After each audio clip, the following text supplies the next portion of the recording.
Bienvenue dans Stéroïdes, le podcast qui fait l'exégèse des gros bras. Avec Stéphane Moïsakis et Yannick Dahan. Bienvenue dans ce nouvel épisode de Stéroïdes, le podcast. Cette semaine, on va du côté des États-Unis, comme assez souvent, hein, j'ai envie de dire d'ailleurs, tu vois, pour parler d'un polar un peu brut de décoffrage, un petit peu oublié, j'ai l'impression, aujourd'hui. Un polar qui date de 2006, qui s'appelle La peur au ventre de Wayne Kramer, Running Scared en anglais. Je suis avec mon ami Yannick Dahan pour en parler. Salut Yann. Salut. Et tu vas me pitcher. Moi j'aime bien lancer les pitchs en fait. Les films, la putain de sa mère. Exactement comme avec Arnaud, sauf que toi tu le fais peut-être un peu plus facilement. Je sais pas. Alors attends, parce que celui-là il est tortueux puisque c'est quand même un film, c'est un film noir, hard-boiled, on peut dire ce qu'on veut, mais qui joue sur l'effet boule de neige. Donc le postulat de départ, on va dire, on est avec Paul Walker qui est le personnage principal, qui est une sorte d'escroc qui bosse pour une petite mafia et qui dans sa petite bicoque où il y a une femme et un gamin, il vit à côté d'une autre maison où son voisin est le neveu d'un ponte de la mafia russe. Les deux gamins de chaque maison sont super potes et tout ce que tu veux. Et Paul Walker, un soir de magouille, après avoir fait un shoot-out avec ses potes mafieux, revient et doit planquer un gun qui a servi à tuer un flic. Donc il planque le gun chez lui sans se rendre compte que son fils et le fils du voisin ont vu où ils avaient planté le gun. Et comme le fils du voisin, les voisins sont des mafieux russes complètement fucked up, le gamin du voisin décide de piquer l'arme pour aller buter son beau-père. Ouais. Et une fois qu'il lui a tiré dessus, il s'enfuit et ça devient une shitstorm pour Paul Walker qui doit absolument retrouver le pistolet avant que tous les personnes impliquées là-dedans l'apprennent. Voilà. Ouais. Donc ça devient après une sorte de course contre la montre pour retrouver le gamin, retrouver le gun. Et évidemment, bon, ça c'est le côté intrigue de base. Ce qui est intéressant là-dedans, je rentre dans le vif, puis tu rebondiras derrière. Ce qui est intéressant là-dedans, purement en termes narratifs, au-delà de tout ce qu'on va sans doute dire sur la facture du film qui est assez particulière, c'est la symbolique, c'est cette espèce d'enfant victime des violences d'un beau-père qui commet un acte censé le libérer et qui va donc se retrouver dans une sorte de road movie à travers une ville du péché, une ville du crime où il va découvrir toutes les horreurs de l'humanité les unes à la suite des autres et c'est ça qui est assez intéressant, qui rend le film extrêmement dur, extrêmement violent, mais qui lui donne aussi toute sa puissance symbolique, quoi. Donc il y a ce postulat-là n'est pas juste un espèce de petit prétexte de film criminel dans lequel on va faire une succession de scènes chocs. Tout ça est quand même drivé par un vrai discours sur la violence du monde, sur la cruauté de l'humanité et sur l'innocence de ce gamin. Avec un point de vue qui est lié au gamin, qui est en fait que, en gros, il perçoit ça comme un espèce de conte noir à la Grimm, quoi. C'est-à-dire que voilà, il y a et ça bascule vraiment dans certaines scènes dont on va parler. Complètement. Voilà. Là, dans le cauchemar, quoi. Enfin, clairement dans le cauchemar. Très bien pitché. Moi, je trouve, voilà, tu vois. Je suis nul d'habitude pour les pitchs. Non, mais là, c'est plutôt bien pitché. On sent que tu l'as revu il y a pas longtemps. Voilà, j'ai revu hier soir. Voilà. et donc, c'est voilà, si tu fais mieux qu'Arnaud Bordas, tu vois, sur le sujet. Parce que lui, je l'aime bien le lancer pour les pitchs parce qu'il, comment dire, il y arrive pas. En fait. C'est ça qui est drôle. Ça prend toujours 3 minutes 30 et tout, tu vois. Donc, bref.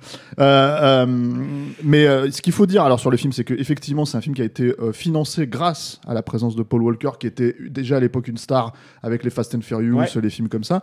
Donc il essayait justement d'utiliser son star power pour essayer de faire des petits films à côté qui généralement étaient... Même si c'était pas lui qui était voulu au départ par les prods et par Wayne Kramer. Voilà. Moi je trouve que quand tu regardes le film, ça manque d'un... Mais il voulait Mark Wahlberg. Voilà, c'est ça manque d'un Mark Wahlberg. Tu sens que c'est ce genre d'acteur-là. Il assure quand même beaucoup, moi je trouve. C'est sûr qu'il est différent des Fast and Furious. Quoi. Voilà, je sais que toi t'aimes bien les Fast and Furious, mais moi je t'avoue que je t'avoue que Paul Walker c'était pas forcément mon acteur préféré, même s'il repose en paix. Le truc c'est que oui, il s'en sort bien, mais c'est pas forcément le meilleur non plus dans le film. L'autre point, je dis ça parce qu'en fait je pense qu'il peut y avoir une appréhension pour certains auditeurs en fait d'aller regardez le film, putain, ils me vendent un film avec Paul Walker, là, qu'est-ce que c'est que ce truc, quoi. C'est rien à voir avec Fast and Furious. Par contre, le film a plus des velléités de se rapprocher d'un style, et je trouve qu'il ne le fait pas aussi bien, mais ça, c'est vraiment pour la critique, parce que je pense qu'il y a beaucoup de qualité, hein, c'est pour ça qu'on en parle aussi. Il a la velléité de se rapprocher du style de Tony Scott, en fait, post Man on Fire, avec déjà une nervosité très spécifique, beaucoup d'effets de post-prod en fait, qui moi je trouve plombe un petit peu le film aujourd'hui. Bah oui, aujourd'hui, c'est le truc qui est dur quand tu le revois, parce que le film a énormément de qualité, mais effectivement il y a quand même une surcharge d'effets post-prod. Pas toujours, il y a des moments où tu sens l'utilité, tu te dis ça a une raison d'être, et puis d'autres moments où ça devient juste factice, quoi. Et c'est surtout ce qui est très intéressant, c'est que tu sens que c'est pas le style de Wayne Kramer, parce qu'il a fait d'autres films avant et d'autres films après, c'est pas son style à la base, hein. Il l'applique sur ce film-là spécifiquement. Wayne Kramer, il s'est fait connaître avec un petit film qui s'appelait The Cooler, qui pour le coup était très très bien vu, avec Alec Baldwin, bien reçu, très bien reçu. En termes critiques. Voilà, même si aujourd'hui c'est encore un film un peu oublié. T'avais Alec Baldwin, t'avais William H. Macy. D'ailleurs, j'ai appris Maria Bello. Je te fais une parenthèse, j'ai appris que Wayne Kramer avait quand même passé une bonne dizaine d'années à tanner les ayants droit, je sais plus lesquels c'est, pour sortir une version Blu-ray de The Cooler, et personne ne l'a sorti. Il y a un Blu-ray américain. Il est peut-être sorti. Pas américain, anglais, pardon. Peut-être. Ouais, voilà. et Donc il a eu beaucoup de mal, alors que ce film avait quand même, tu vois, il a été au Festival de Cannes et tout. Enfin, il avait eu une réputation, il avait une bonne petite réputation qui lui a permis d'ailleurs de faire la pour-vente derrière, et qui est un changement quelque part pas radical, parce qu'en fait tu sens qu'il y a une même volonté de traiter des personnages psychologiquement, de jouer avec un truc, de montrer des losers en fait qui un peu magnifiques, ce genre de choses, quoi, ce qui était le cas du personnage de William H. Macy, mais comment dire, mais dans le cadre d'un polar brut de décoffrage, très violent, qui ne s'excuse absolument pas de ce qu'il raconte et de ce qu'il fait. Un film comme on ne pourrait plus en faire aujourd'hui. Très probablement, hein, mais qui est déjà, je pense, c'était à la limite de la limite, hein, à l'époque. Ouais, mais alors ça c'est très parti. Alors je fais une aparté là-dessus. Ça c'est une particularité de Wayne Kramer, qui est à la base un Sud-Africain. Sud-Africain qui a très très mal vécu l'apartheid et énormément de choses qu'il a pu voir dans son pays, et qu'il l'a dit lui-même à plusieurs reprises que en fait toute sa cinéphilie s'est faite sur la base de films censurés les 3/4 du temps. Donc d'où toute la scène du début avec le mafieux russe qui est un fan de John Wayne, mais qui fantasme sur le John Wayne qu'il avait vu et qui ne durait que 10 minutes dans sa jeunesse et dont on avait coupé le reste. Ça c'est un écho à sa propre vie, et que très clairement il a dit que quand il a décidé de partir aux États-Unis, c'était avec l'idée, puis il s'est rendu compte derrière que évidemment la réalité correspondait pas à son fantasme, mais avec l'idée de pouvoir pousser les potards et de pouvoir essayer de transgresser en permanence et d'essayer de repousser les limites de ce qu'il pouvait faire. Et c'est généralement d'ailleurs. Donc ça se traduit pas mal dans ce film-là. C'est vrai, mais c'est aussi généralement bon, il y a beaucoup. Hollywood s'est monté sur des réalisateurs immigrés, hein, donc voilà. Mais non, mais je parlais là de son rapport à la violence et à la transgression. Mais justement, c'est intéressant justement des gens qui ont peut-être un fantasme en fait sur les États-Unis entre guillemets, qui ont toujours un petit peu joué avec ça, et en fait qui d'un seul coup arrivent avec le travers, comment dire, l'envers du décor, et qui se disent il faut que je le retranscrive dans mon œuvre en fait. C'est-à-dire que dans le jeu vidéo, il y a un peu de ça, je trouve, avec GTA aussi. C'est-à-dire que c'est des Anglais qui sont arrivés, enfin des Écossais qui sont arrivés, qui comment dire, aux États-Unis, qui découvrent d'un seul coup ce que c'est vraiment d'habiter là-bas et d'être un membre de cette société. Et du coup, en fait, il y a comment dire, cette violence transgressive, effectivement, mais pas que. Il n'y a pas que la violence. C'est-à-dire que dès le début, par exemple, ça c'est aussi assez rare, mine de rien, dans le cinéma américain. T'as le personnage de Vera Farmiga, qui est un personnage hyper sexué, qui est la femme de Paul Walker, quoi, et qui en fait, on te montre d'entrée de jeu avec sa petite culotte en gros plan. Voilà, c'est ça, un string apparent pour te, entre guillemets, définir le personnage. Alors, ça ne la définit pas en soi, mais ça te la présente. Et pour moi, ça représente plus si tu veux. La façon dont il la montre représente plus le regard de convoitise. Pour moi, ça définit plus Paul Walker en réalité que ça ne définit ce personnage-là. Mais ce regard animal, ce regard bestial du type. Enfin, moi, je l'ai plus perçu comme ça. Après, le truc, c'est surtout que ce que je veux dire par rapport à ça, c'est que ce qui est assez marrant, c'est qu'il y a une espèce de côté trivial pour te montrer en fait deux personnages qui sont amoureux. Et mine de rien, c'est très chouette. Comme intro, c'est très chouette. C'est quelque chose qu'on voit assez rarement finalement dans le cinéma américain, parce que l'idée c'est que dans l'amour, il y a la sexualité et la bestialité de la sexualité, quoi. Donc du coup, en fait, quand deux personnes s'aiment, ils ont envie de baiser, quoi. C'est ça le truc. Et en fait, là, il y a cette logique-là, en fait, dans le film. Il est très malin parce que le tout début où donc il focalise sur son string, il s'approche d'elle face à la machine à laver, et tu sens qu'il a envie de la fucker et qu'elle résiste un peu. Tu te dis, en fait, non, ils sont pas amoureux, c'est pas un vrai couple. Le mec, il est un peu fucked up, ça va pas bien se passer. C'est-à-dire, il joue sur ce clicheton-là et en fait, il te le démonte en 2-3 secondes, et où tu sens qu'il y a vraiment un truc profond entre les deux. Ça, c'est super bien amené. Voilà, donc il y a plein de trucs comme ça, en fait. Effectivement, il y a ce que tu racontais sur le personnage du voisin russe, en fait, qui découvre, en fait, qui a découvert le cinéma américain à travers ces 10 petites minutes qu'il avait. Et qui twist pareil, qu'on te présente comme un psycho total et qui s'avère être en fait un mec moins pire que tous ceux qu'on va découvrir par la suite, quoi. Voilà. Donc t'as tout un tas de trucs comme ça. Bah de toute façon, en gros, de toute façon, c'est un crescendo dans les ordures. Hein. Voilà. Et surtout, il y a un espèce de truc. En fait, il y a une espèce de fonctionnement dans ce film, en fait, d'écriture, qui est qu'il y a un twist. À peu près toutes les 10 minutes, en fait. C'est-à-dire qu'en gros, si tu veux... c'est plus un effet boule de neige pour moi. En fait, il y a un truc... En fait, moi, j'avais regardé une interview de Wayne Kramer où il parlait... Bon, c'est un vrai cinéphile. Hein. Donc, c'est quand même un mec qui a des références marquées, des réalisateurs qui lui sont plus proches que d'autres. Et narrativement, alors, étonnamment, plus narrativement que visuellement, où il est très inspiré par De Palma, il l'a toujours dit, et ce qu'il aime, c'est la dimension opératique, et ça se voit dès la première scène d'action, hein, où la caméra... D'ailleurs, c'est ça qui est un peu dommage en post-prod, c'est que ce que tu disais sur Tony Scott, finalement, parasite quelque part un petit peu sa propre identité, qui se traduit dans les mouvements de caméra, là où peut-être la référence à Tony Scott se fait plus en post-prod, et du coup noie un peu le poisson, là où il avait quand même un vrai parti pris. Tony Scott, c'était des effets qui faisaient à même le plateau. D'accord, mais là, tu vois, c'est comme s'il avait rajouté une couche qui n'était pas nécessaire, alors qu'il avait déjà un point de vue qui était hyper intéressant dès le départ, qui est évidemment inspiré aussi un petit peu par les Cohen, et c'est pas innocent parce que les Cohen ont souvent construit leur narration sous cet effet boule de neige où chaque petit élément va entraîner une conséquence, et le film est pensé comme ça, quoi. Si ce n'est que donc c'est un film beaucoup plus vénère qu'un film des frères Cohen. Voilà, le ton et le rythme, en fait, est beaucoup plus hystérique, en fait. Voilà, c'est ça. Et avec cette volonté, en fait, de tomber sur pire, effectivement, à chaque fois. C'est-à-dire que, en fait, dans la situation, d'un seul coup, par exemple, alors, on va rentrer dans cette... parce que moi, c'est une des scènes fondamentales du film. C'est celle qui a marqué tout le monde. Ce moment où il essaye de se cacher, en fait, le gamin qui rentre dans un van, qui se retrouve dans un van avec 2 autres gamins en pleine nuit, parce que c'est un truc à la After Hours, c'est-à-dire que ça se passe sur une nuit. Voilà. Et qu'en fait, les 2 gamins, en fait, les 2 autres gamins, comme lui, en fait, vont être kidnappés par 2 pédophiles, un couple de pédophiles, quoi.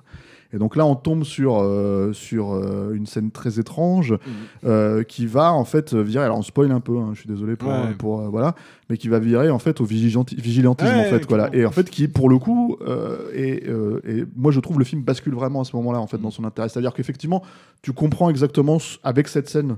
Ce qu'il veut faire, avec le film, la profession de foi du film. Voilà, avec justement des plans où le gamin est caché dans la salle de bain du couple, en fait, pour essayer d'appeler le personnage de Vera Farmiga, pour essayer de se sortir de cette situation. Et d'un seul coup, en fait, la caméra panote sur les reflets, en fait, pas du miroir, mais sur l'ombre des pédophiles qui apparaissent comme des monstres, en fait, qui apparaissent comme des monstres, en fait, dans l'ombre, etc. Et du coup, ça fonctionne très très bien parce que c'est la vision de l'enfant, en fait. C'est-à-dire que là, on est vraiment du point de vue du gamin. Et de la façon dont il perçoit, lui, dans son univers à lui, les monstres, quoi.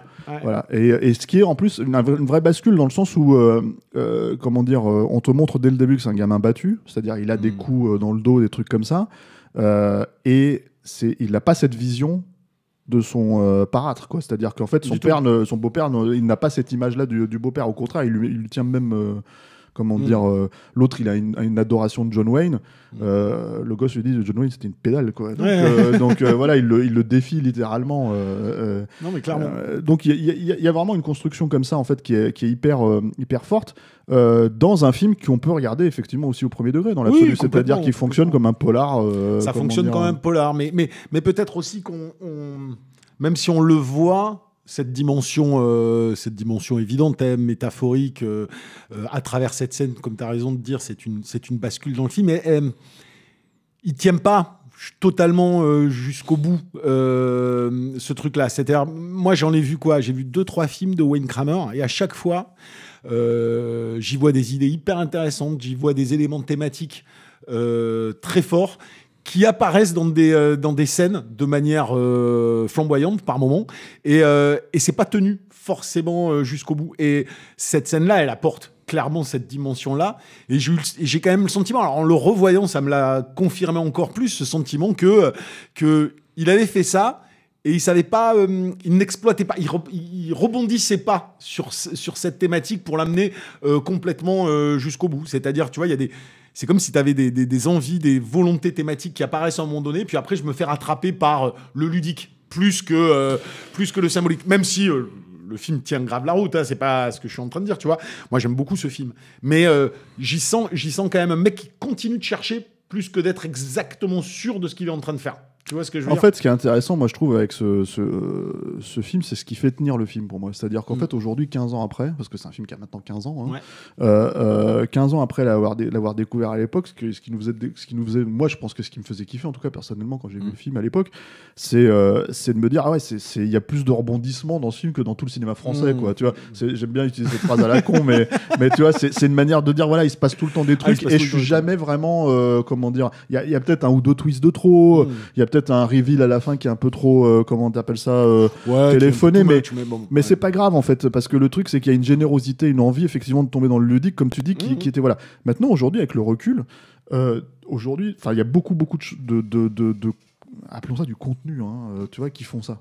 C'est-à-dire juste même en s'en foutant littéralement aujourd'hui de la structure narrative, c'est-à-dire que tant qu'il y a un twist, oui c'est ça, voilà, on est dans la fuite en avant de péripéties et de situationnels des fois forcés, en partant du principe que tu as oublié les 10 premières minutes du film ou les 20 premières minutes du film, c'est ça, alors quand t'arrives à la fin, tu vois, c'est ça, et sans faire de comparaison hasardeuse, c'est juste état d'esprit créatif. Il a cet état d'esprit créatif qu'avait un McG sur Smoking Aces, c'est-à-dire non, un Carman, tu veux dire Carman, pardon, sur alors comment t'as pu confondre les deux? McG, j'ai dit McG, ou là je suis devenu fou.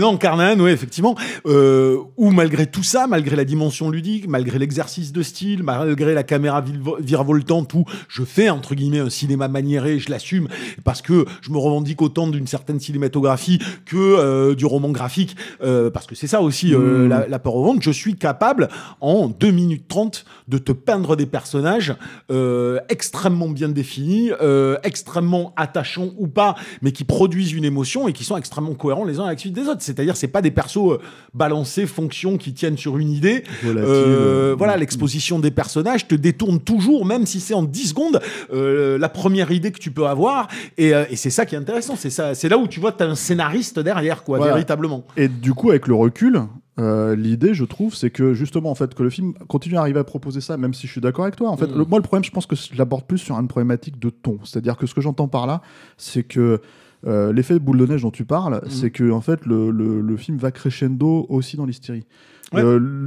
Il aurait mérité, en vrai, d'être plus un roller coaster, c'est-à-dire qu'en fait, en gros, d'être plus en fait d'une montagne russe où t'as des hauts et des bas dans le ton, dans la tonalité, ce qui fait que ça leur aurait rendu peut-être plus, comment dire, entre guillemets, digeste. Non pas que le film soit pas digeste en soi, mais ce que je veux dire par là, si tu veux, c'est que ce que j'entends par là, c'est vraiment cette notion que on se perd un peu dans les gueulements. Tu vois ce que je veux dire? C'est tout le temps, tout le temps. Et par exemple, la scène finale avec le pimp, quand il le trouve dans le... ça aurait dû être quelque chose, en fait, qui est beaucoup plus zen, parce que justement, à ce stade du récit, ils ont géré plus ou moins ce qu'ils avaient à gérer. Oui. Et il reste ce connard-là à terminer, parce qu'en fait, il était dans le récit. Mais en fait, ils auraient dû l'aborder de manière beaucoup plus... mais je pense qu'en même temps, le parti pris... zen, entre guillemets. Ouais, quoi, tu vois. Je pense qu'il avait cette volonté d'asphyxier le spectateur. Je pense que oui, ça aurait peut-être donné un film entre guillemets plus digeste. Je suis d'accord, parce que tu te le retapes et effectivement plus cohérent, quoi. Oui, et puis c'est un ride difficile. Mais je pense qu'il y avait vraiment cette volonté tu sais, la scène de début. Mais quand même, elle se pose là, en hystérie, en mouvement de caméra. Mais elle est cool. Elle est cool, hein. Il y a un plan au ralenti avec le mec qui dégage contre le mur avec c'est le. Clair, non, elle est vénère, elle a Ouais. déjà plein d'idées de réal, elle est déjà, tiens, regarde comme je filme, donc, mais elle est déjà anxiogène, quoi, en termes d'intensité. Et après, t'as clairement cette idée, je vais pas débander. Mais justement, en fait, il y a ce truc où il pose des effets de mise en scène, en fait, on va dire, de narration même, en essayant de dire, alors comment ça s'est passé, vous avez ce point de vue là, mais je vais vous montrer l'autre point de vue de l'autre côté, et du coup il le fait 2-3 fois, et ça fonctionne plutôt bien, parce qu'en fait c'est quelque chose qu'il a pensé sur le plateau. Ouais. C'est-à-dire c'est le reste, en fait, les effets C'est ça. de post-prod qu'il a rajouté derrière pour, on va dire, intensifier encore plus le film, qui, bon, moi je trouve un petit peu vieilli, parce que à l'époque on pouvait se dire, bon, c'est cool, le mec c'est clair, il a vu Tony Scott, il a vu Man on Fire, il a vu Domino, je sais pas quoi, il rajoute ces trucs là, et puis c'est pas aussi, par exemple, Domino, ça va très très loin, hein, pour le coup. Non, mais moi j'ai du mal, même avec Domino, moi j'ai du mal. Bah, Domino, il y a des trucs super, mais c'est vrai que bon, pour le coup, il a pas le scénar qui va avec, moi je trouve. Ouais, C'est-à-dire, c'est il a un scénar un peu plus couillon, Tony Scott là-dessus, que Man on Fire, quoi. Man on Mais- Fire, il mais- avait une vraie charpente, du coup, pour Oui, moi, oui, c'était oui. vraiment. Puis même quand tu y repenses là sur la peur au ventre, il y a cette espèce de démonstration d'exercice de style ludique dès cette première scène où tu as quand même un petit peu ce côté, je mets toutes ces cartouches un peu dans tous les sens. À ce moment-là, je te fais un truc qui est fou et qui n'est pas forcément repris tout le temps par la suite. À certains moments, il ose des plans, à certains moments, il fait de l'opératique à sa manière. Mais il y a quand même, malgré tout, un petit côté brouillon en réal qui, pour moi, est simplement le signe d'un mec qui en était à son troisième film ou son premier film avec un budget un peu plus confortable. Et encore, c'est pas génial. C'est 15 millions de dollars, c'est pas énorme. Oui, bien sûr, que les précédents. Et c'est un film. Enfin, pour moi, c'est dommage parce que Wayne Cramer est un mec intéressant qui s'est fait quand même taper dessus, peut-être justement par excès de désir transgressif ou excès d'appuyer là où ça fait mal, alors qu'il ne voyait pas que le monde était en train de s'aseptiser derrière, ce qui a abouti finalement au crossing over qu'il a fait avec. Mais ça, c'est un film qui a été. Mais qui a été charcuté. Ouais. Oui, non, mais je veux dire, il a vécu ça aussi. C'est-à-dire, il y avait, paraît-il, hein, moi j'ai vu que la version qui est sortie et qui est difficilement. Tu peux pas dire que c'est génial, mais il y a viré tous les éléments les plus transgressifs. Il y a viré une sexualité débridée comme il pouvait la traiter avant. Bon, j'ai l'impression que c'est un mec qu'on a par la suite castré, alors qu'il en était à mûrir. Moi, je pense que même La peur au ventre est encore un travail d'expérimentation où je cherche la façon dont j'ai envie de raconter les histoires. Et petit à petit, il aurait sans doute gagné dans cette zénitude que tu évoquais tout à l'heure. Je parle de zénitude, c'est pas tout à fait de la zénitude, mais en tout cas, si tu veux, par exemple, en fait, regarder les besoins de la scène et de la traiter de manière adéquate. Et en fait, je trouve que justement, en fait, parce qu'on a un petit peu expédié cette scène vite fait, mais qui est une scène charnière, dont je parlais, c'était la scène des pédophiles. C'est une scène sur laquelle il fait ça. C'est-à-dire, en fait, il regarde les besoins de son récit. Et en fait, il adapte sa mise en scène à ça. Et pour moi, en fait, il le fait très très bien dans cette scène-là parce que t'es vraiment pris mais je suis d'accord. dans le feu de l'action et tu te demandes qu'est-ce qui se passe en fait. Et jusqu'à la dernière minute, jusqu'au dernier moment, tu sais pas ce qui va se passer en fait dans cette scène. Mais c'est ça, c'est-à-dire que même si le film est globalement un film hyper intéressant, il y a des différences de niveau entre séquences. Il y a des trucs où tu te dis, bon, bah, dans ta première scène, je vois, tu fais ton sale gosse, entre guillemets, mais elle n'est du coup pas à la mesure de cette scène charnière où le film aurait été pensé intégralement de cette manière-là. On aurait eu sans doute quelque chose qui se pose davantage là et qui serait resté encore plus, je pense, dans l'inconscient collectif. Quoi. Parce que le truc, en fait, alors je vais aussi repréciser quelque chose parce que tu as parlé de Crossing Over, les gens savent pas forcément ce que c'est. Oui, c'est le film qu'il a fait après avec Harrison Ford qui est sorti direct en vidéo. En tout cas, le problème de ce film, c'est que c'est un film qui se voulait à la Trafic, à la un film choral entre guillemets sur l'immigration à la collision, la crash, le film, ce genre de film produit par Weinstein. Produit par Weinstein, et donc Weinstein a vraiment charcuté le film. Après, personnellement, de tous ces films-là, je trouve que c'est quand même le meilleur de Crossing Over que Trafic ou. Ah oui, bien sûr. Je trouve que ça tient beaucoup mieux, quoi. Bien sûr. Malgré. Le mec, c'est un metteur en scène. Voilà. Après, bon, moi, je pense qu'ils ont coupé ce qui était potentiellement devait sans doute rendre le film plus. Puis plus fluide et plus profond sans doute. Là où ça reste un peu en surface quand tu le regardes comme ça. T'es pas impliqué émotionnellement. Là où je pense que c'est un mec qui va te jouer l'émotion justement dans des scènes intenses, dans des scènes plus dramatiques. Et je pense que c'est celle-là qu'ils ont coupée. Donc du coup, t'as un regard froid quoi, sur Crossing Over quand tu le regardes dans sa version tronquée. Quoi. Non, mais c'est clair. Et, il a fait un autre film après avec Paul Walker d'ailleurs. En fait, il s'appelait Punch on Chronicles. J'ai pas vu ça. Qui est une espèce de sous Pulp Fiction. C'est-à-dire qu'en fait, il y a vraiment la volonté de raconter 3 histoires en fait différentes qui vont interconnecter. C'est pareil, sorti direct en vidéo chez nous il y a peut-être 7-8 ans budget, maintenant. Je crois aussi. Tout petit budget aussi, oui. Mais de toute façon, c'est toute la problématique de Wayne Kramer. Je pense que comment dire, la promesse de The Cooler.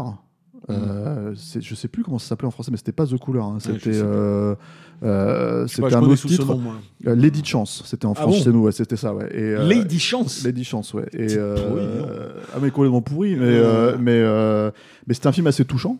Et je pense qu'en fait, la promesse en fait de ce film-là pour pas mal de critiques n'a pas du tout été tenue à leurs yeux. Avec La peur au ventre, parce que justement, en fait, c'est un film sale. C'est un film qui est beaucoup plus brutal, brouillon et comment dire. Il a pas Wayne Kramer, il a pas vraiment joué le jeu des studios. Hein, il le dit lui-même. On lui a proposé des franchises, des suites de films, des Underworld. Il a écrit le premier scénario de Mindhunters avant que ça soit réécrit par 25 personnes derrière. Ouais. Donc non, je pense que c'est un franc-tireur. Je pense que le mec, il a envie de faire les films qu'il a envie de faire. Il a pas envie d'être juste un exécutant pour d'autres personnes, et comme beaucoup de gens qui ont un absolu comme ça, un vrai désir artistique, il se fait bouffer par le système, et au bout d'un moment, tu veux pas faire ce qu'on te demande, alors t'es tout seul dans ton coin et tu te démerdes. Mais là, je sais pas ce qu'il a fait depuis ce dernier film dont tu parles, je sais pas où il en est. Il travaille sur des projets, mais le problème c'est que ça tombe sur rien. Je pense qu'il a pas forcément non plus il avait des accointances avec Paul Walker, hein, par exemple. Paul Walker était très très fier du film, lui. Apparemment, il était même apparemment, il cherchait à faire d'autres films comme celui-là, comme La peur au ventre. Après, on a bien vu, le monde il a changé, c'est plus la même chose. Peut-être que Wayne Kramer devrait aller vers les plateformes où il aurait peut-être plus de possibilités de faire des trucs. Là, je suis même pas sûr qu'il soit attendu en fait, puisque en fait, c'est pas un réalisateur. Voilà. Et le truc avec Paul Walker, c'est qu'il était déprimé apparemment par le manque de succès du film. Il faut dire que le film a été un peu bazardé par New Line. Hein. Je pense que même ils se sont dit bon, c'est un peu vénère là. C'est un peu voilà. C'est à se demander. New Line, ils ont toujours une politique un peu étrange en fait, y compris quand ils sont devenus un plus gros studio quoi. Ils ont quand même une ADN qui leur poussait à chercher ce genre de projet et à les produire quoi. Mais c'est un film, c'est aussi un projet un peu étrange. Ça se sent un peu, hein, je trouve, quand tu sais ça. Donc c'est que en fait c'est pas un film qui a été tourné aux États-Unis pour la plupart du temps. C'est un film qui a été tourné en Europe de l'Est. Ah oui, c'est vrai, ils ont tourné à Prague. Voilà, et en fait, ça se voit un peu dans les décors parce que tu sens que c'est pas l'Amérique, en fait, si tu veux. Alors, c'est l'Amérique du New Jersey à la base, hein, dans le film, c'est vraiment l'Amérique un peu bouseuse de l'Est. Mais même ça, à part les diners ou les trucs comme ça comment dire, c'est pas forcément toujours flagrant. C'est un film de nuit. Ouais. C'est un film qui est beaucoup sur des parkings, sur des routes et des trucs comme ça. Donc voilà, il y a comment dire.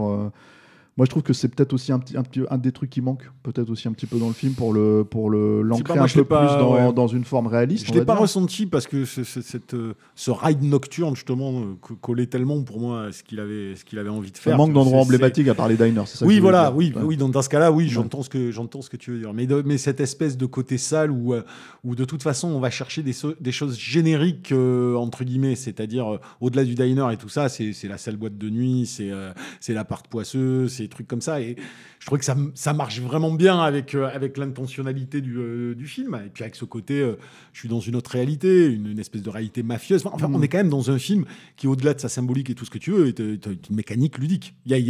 Complètement, mais c'est d'ailleurs un des trucs assez jouissifs du film, hein, c'est ça qui fait que ça marche. Et d'ailleurs mais il est abstrait, c'est des films abstraits comme on en fait comme j'ai envie de te dire, on en fait aujourd'hui pléthore, mais des films abstraits creux, vides, là où c'est un film abstrait, si tu veux, qui a une... Qu'est-ce que tu entends par abstrait ? J'entends, il est hors de tout contexte réel, si tu veux, dans ce sens-là. C'est-à-dire, c'est peu importe le lieu, c'est peu importe la dimension sociale. On est entre pourris, tu vois. C'est-à-dire, tout se mélange. T'as les mafieux, c'est un monde interlope à part. La pute, voilà, c'est le monde interlope à part. Et quand je dis aujourd'hui, on fait des films abstraits, ça va aussi bien d'un film de super-héros à tout ce qu'on fait aujourd'hui. Sauf que c'est de l'abstrait, c'est de la coquille vide. Là où il a une logique abstraite, c'est-à-dire on est dans de la pure fiction, comme tu pouvais avoir toute cette littérature de détective à la Dashiell Hammett, à tout ce que tu veux qu'il y avait au début du siècle, où aussi on était dans des mondes à part, si tu veux, le monde du genre. Et Running Scared est dans le monde du... De toute façon, il y a un côté film noir assez prononcé. Il est dans un type, dans un genre, dans une réalité de genre.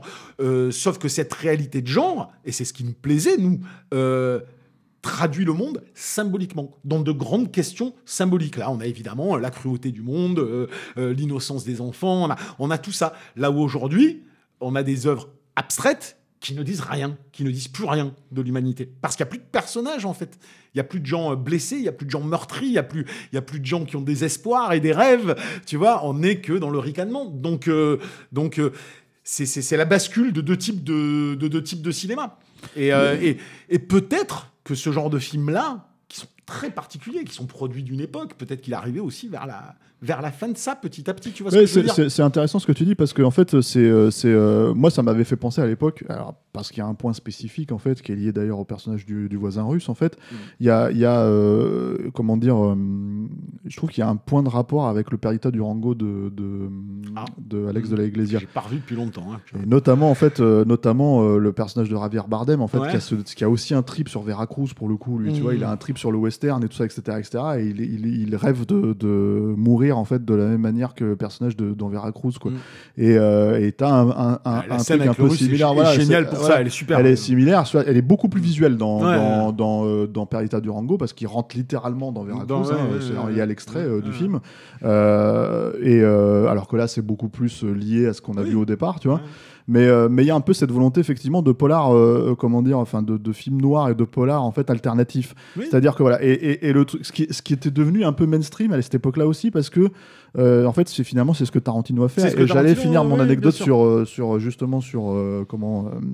Paul Walker, qui était déprimé par les chiffres au box-office, en fait, du film, qui rentre un soir chez lui, qui se rend compte qu'il a un message de Tarantino sur son répondeur qui lui dit: moi, j'ai adoré Running Scared, c'était génial, fais-en d'autres comme ça, quoi. Ouais. Donc voilà. Apparemment, ça l'a requinqué. Bon, après, il allait faire Fast and Furious 4. Donc, voilà. Faut bien manger. Ouais, non, mais je pense que, en plus, je pense clairement qu'il l'a, pour le coup, s'il y a bien quelqu'un qui était vraiment pas dupe, qui en avait rien à foutre, je pense, de Fast and Furious, c'est pas le Walker. De ce que c'était Fast and Furious, et qu'il le faisait aussi pour, comment dire... il le fait, oui, c'était son beefsteak, quoi. Voilà. C'était bien lui, je pense. Mais je pense que Paul Walker était un mec plus intéressant que l'image qu'on en avait. Mais complètement, c'est-à-dire qu'en fait c'est un mec qui a une image de surfeur. Moi je me rappelle avoir lu une interview de lui où je m'étais dit ah oui, il a un vrai visage humain. C'est une interview qui date d'ailleurs de l'époque de Fast and Furious 2, ce qui est quand même limite, j'ai envie de dire le pire, mais je suis même pas sûr, tu vois.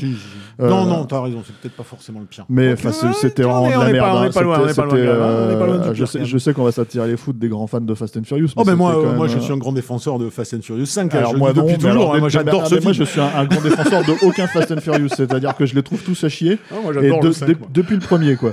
Donc frappez-moi dans les commentaires, quoi. Moi j'aime bien. Ça me fait rire. C'est vraiment, j'ai toujours, pour moi c'était déjà un énorme. Moi j'attends qu'il le fasse dans l'espace. Là ce sera bien là.